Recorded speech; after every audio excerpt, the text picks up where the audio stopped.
Hi, this is Ashley Victoria Robinson coming to you from the Pop Spot here at BookCon, and I am here with the woman who's broken everybody's heart and soul, Rebecca Kwong! How has your BookCon been treating you so far? It's been a lot of fun. Everyone's been nice and calm and respectful. Yeah, I mean, it's readers, so they're all really sweet. Everything that you write is so profound and so deep and so well researched. When you're sitting down to write a new book, are you intentionally destroying my soul as you start? I don't think about soul destroying so much as I think about like what is the coolest thing I can be thinking about in any given moment. Oh, really? And all of my books are just journeys down rabbit holes that I'm really obsessed about. So the last few weeks I've been telling everybody who will listen about the miscarriage of justice during the Tokyo War trials. And then the writing process is figuring out which parts of those historical factual nuggets would make for really good dramatization. I read a piece about like Alexander Dumas and how his whole strength was sifting through like all of this data and archival knowledge about the historical situation that he was in and finding the beating heart within it. And that's what I try to do with the periods and the events that I can't stop thinking about. I like the idea that it's you just cracking open your skull and being like, this is what is my brainworm, this is what I'm obsessed with right now. So Reddit calls you Grimdark's darkest daughter. Do you think this is an accurate nickname, or do you think it's overblown? I think it was a good set of adjectives to describe the Popverse trilogy.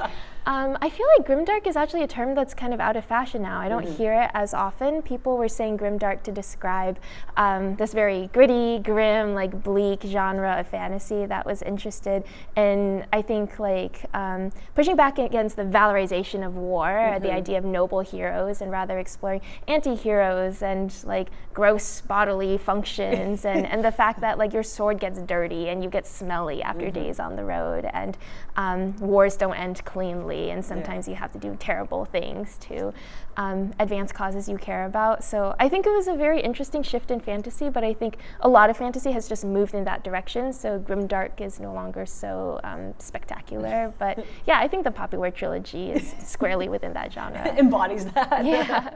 So last year you signed a 4-book deal with HarperCollins, including Taipei Story. Can you tease us anything about what some of those upcoming releases might look like? Yeah, so Taipei Story comes out in September, and after that I'm working on a retelling of the Faust mythos that will be over 5 different chronologies across the 20th century that explores the intersections between art and politics and fascism. And I'm also working on another love story that involves aliens. Love story? Ooh, that is, those are not words I thought that you would say to me, and I'm very, very intrigued. That I thought I would ever say either, but I got really into UFOs and tales of alien abduction, and I thought that those intersect really in interesting ways with the tropes of the classic rom-com. Wow, I'm imagining you being like, I'm going to Marfa, I'm going to Area 51 to do all of this research for that love story. I believe in aliens. Do you really? Yeah. Aliens like little green men, or just like a truly alien life form? Now we're going down this rabbit hole. Both. I just think that there are a lot of questions that haven't been answered, and objects moving at speeds that can't be explained. Do you have a favorite fictional alien?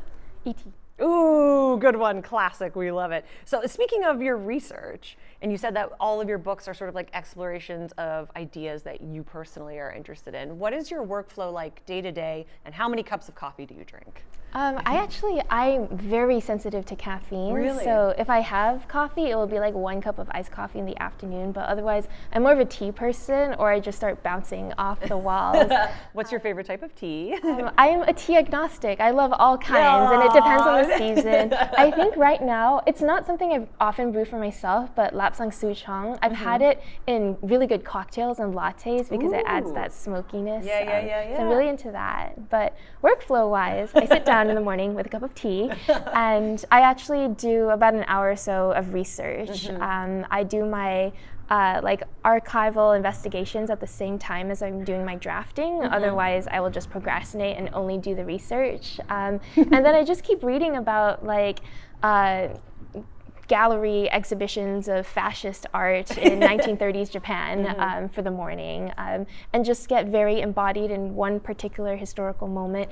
And the moment you start like reading through those monographs, ideas for scenes just start populating your mind, and then I take note of everything that could become a story beat, and then I set that aside and then write it all up. And this is how the process goes for most of the first draft until I have to step back and realize, oh, I've done all this research and all this brainstorming, but I actually have to stitch it all together into a novel that makes sense. You're also a very prolific writer. I feel like you write so many pages so fast. When you are writing, are you sitting down and trying to hit a word count, trying to hit a page count, or just whatever comes organically?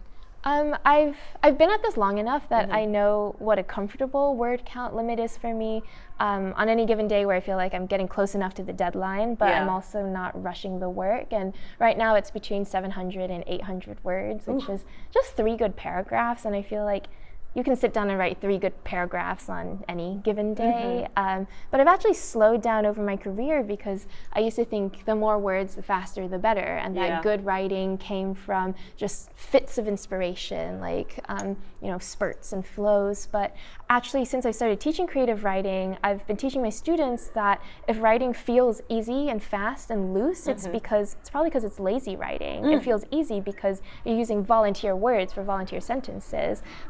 So like this is also my way of coping with the days where the writing feels slow and difficult. That's because you're thinking. Writer's block is you being very precise and controlled with the process. That's a good thing, and it results in better writing. So I'm learning to be content with the slow writing days. I think that's beautiful that like writer's block is because you're processing something. That's so healthy, and I admire you're that working so at your craft. much. That's work too. A lot of what you deal with, as you've sort of been alluding to even in your research, is dark or maybe not the brightest and happiest things. How are you seeking self-care? What are you doing to touch grass at the end of the day to sort of reset your creative slate?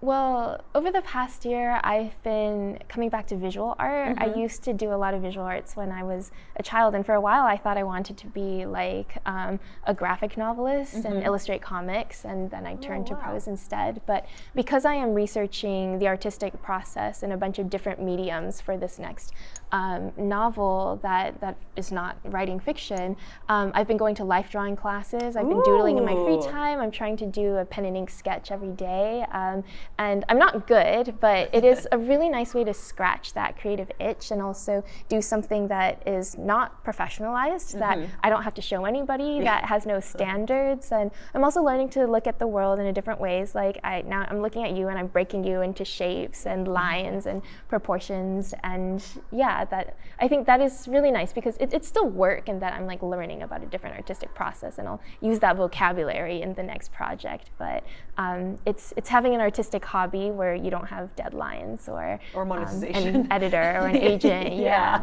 And lastly but not leastly, because here in the Popverse we celebrate the best in TV, movies, comics, and books, what are you geeking out about that you're not working on? So other than drawing, what are you doing just for fun? Well, I'm always running and reading a lot at the same time. I'm back to audiobooks while I run. And for a while I'd stopped because I was watching The Wire on the treadmill. Oh my But goodness. now it's warm again and I can run outside. So I've been listening to classics. It's a really good, because like you spend so many hours on the path that you can just churn through classics that way. So I just finished Middlemarch. Oh my gosh, so good. It's amazing. And I did Kazuo Ishigro's The Unconsoled, which was a bit of a slog, but I'm really glad I did it in audio because then I appreciated the intricacies of the plot. Thank you so much for joining us here in the Pop Spot today. Thanks for having me.